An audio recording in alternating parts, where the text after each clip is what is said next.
Goa night క్లబ్లో జరిగిన అగ్ని ప్రమాదం మన వ్యవస్థల బాధ్యతారాహిత్యానికి, ప్రజల ప్రాణాల పట్ల ఉన్న నిర్లక్ష్యానికి నిలువెత్తు నిదర్శనం.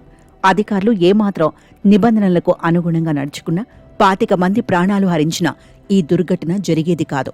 అర్పోరా గ్రామ సమీపంలోని ఈ నైట్ క్లబ్లో ప్రమాదం సంభవించగానే 2 ఏళ్లుగా అది ఏ అనుమతులు లేకుండా చట్టవిరుద్ధంగా నడుస్తున్న సత్యాన్ని అప్పుడే తెలుసుకున్నట్టుగా ముఖం పెట్టి సంతాపంతో పాటు బాధిత కుటుంబాలకు ప్రభుత్వం నష్టపరిహారాన్ని ప్రకటించింది.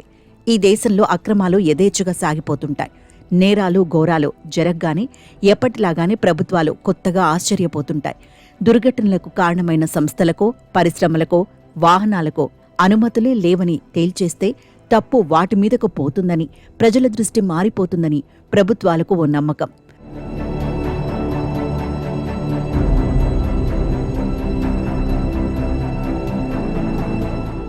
రెండేళ్ల క్రితం గ్రామ పంచాయతీ ఈ నైట్ క్లబ్ ఏర్పాటును వ్యతిరేకిస్తూ నోటీసులు ఇచ్చి మరో 6 నెలల తర్వాత కూల్చివేతకు సిద్ధపడితే స్థల యజమాని పై స్థాయిలో ప్రయత్నాలు చేసుకుని యథాతథస్థితి కొనసాగేట్టుగా చూసుకున్నాడట. రాష్ట్ర శాసనసభలో ఈ నైట్ క్లబ్ ప్రస్తావన ఆగస్టులో వచ్చి మొత్తంగా అక్రమ నైట్ క్లబ్ల మీద చర్చ జరిగింది. కనుక ఇదేమీ ప్రభుత్వం దృష్టికి రాని, దానికి తెలియకుండా పోయిన అంశమేమీ కాదు.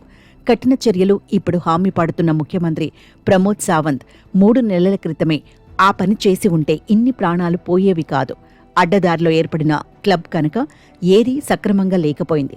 ఏకైక రాకపోకల మార్గం ఇరుకుగా ఉండటమే కాక తగలపడుతున్న ఆ నైట్ క్లబ్ దగ్గరగా పోయేందుకు కూడా అవకాశం లేక ఫైర్ ఇంజన్లో 1/2 కిలోమీటర్ యువతలే ఆగిపోవాల్సి వచ్చిందట.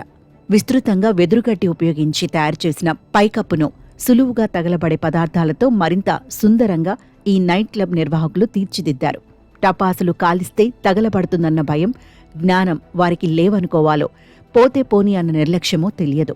మంటల్లో బయటకు పోయే దారి లేక వంట సామాగ్రితో పాటు ఇతరత్రా అనేక ఉంచిన ఇరుకైన బేస్మెంట్లోకి దిగి తిరిగి పైకి రాలేక చాలామంది పొగకు ఉక్కిరిబిక్కిరై ప్రాణాలు విడిచారట.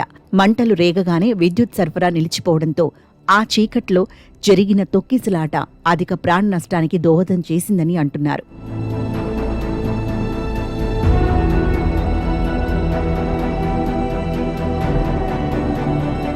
ఎంతో కాలంగా వెలుగులేనుతూ పర్యాటకులను ఆకర్షిస్తూ సర్వము విక్రయిస్తూ చక్కగా వ్యాపారం చేసుకుంటున్న ఒక నైట్ క్లబ్ను అధికారులు ఆక్రమం పేరిట స్వేచ్ఛగా వదిలేసి ప్రోత్సహించిన ఫలితం ఈ దారుణ ఘటన.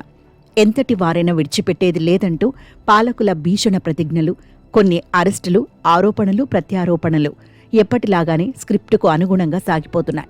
ఘోరం జరిగిన ప్రదేశం మారింది తప్ప మిగతా అంతా పాత కథే. ప్రమాదాలు జరగడం, అమాయకులు మరణించటం, విచారణకు ఆదేశించటం, మళ్లీ ఘోరం జరిగేంత వరకు ఆ ఊసు లేకపోవడం శరామామూలే. జైపూర్ ఆసుపత్రిలోనూ, రాజ్కోట్ గేమింగ్ జోన్లోనూ జరిగిన ఘోర అగ్ని ప్రమాదాలను ఈ దుర్ఘటన తిరిగి గుర్తు చేస్తోంది. ఢిల్లీ సహా దేశంలో పలు ప్రాంతాల్లో పిల్లల ఆసుపత్రుల్లో సంభవించిన ప్రమాదాలు కళ్ల ముందు కదలాడుతున్నాయి. పర్యాటకుల మీద ఆధారపడే గోవాలో ప్రజల ప్రాణాలకు భద్రత లేదన్న సందేశం పోవడం దాని మనుగడకు మంచిది కాదు. విదేశీయులు తరలివచ్చే ఇటువంటి చోట్లలో దుర్ఘటనలు జరగటం అంతర్జాతీయంగా మనకు అప్రతిష్ట తెస్తుంది. దేశంలోని వివిధ నగరాల నుంచి గోవాకు తరలివచ్చే యువతరం గణనీయంగా ఉన్న నేపథ్యంలో కోట్ల రూపాయల వ్యాపారం చేస్తున్న నైట్ క్లబ్లో వారికి కనీస రక్షణ కల్పించలేకపోవడం సరికాదు. పర్యాటకం నుంచి భారీగా ఆదాయం పొందుతున్న ప్రభుత్వం తగిన నియంత్రణలు లేక ప్రాణాలకు పూచీ పడలేక చేతులెత్తేసిందన్న సందేశాలు వెలువడటం తప్పు. ప్రతి దుర్ఘటన మనకు ఒక హెచ్చరిక. ప్రజల భద్రతకు పూచీపడే, వారి ప్రాణాలకు విలువనిచ్చే విధానాలను, వ్యవస్థలను తయారు చేసుకుని తప్పిదాల నుంచి పాఠాలు నేర్చుకోగలిగితే ప్రమాదాలు పునరావృతం కాకుండా నిరోధించవచ్చు.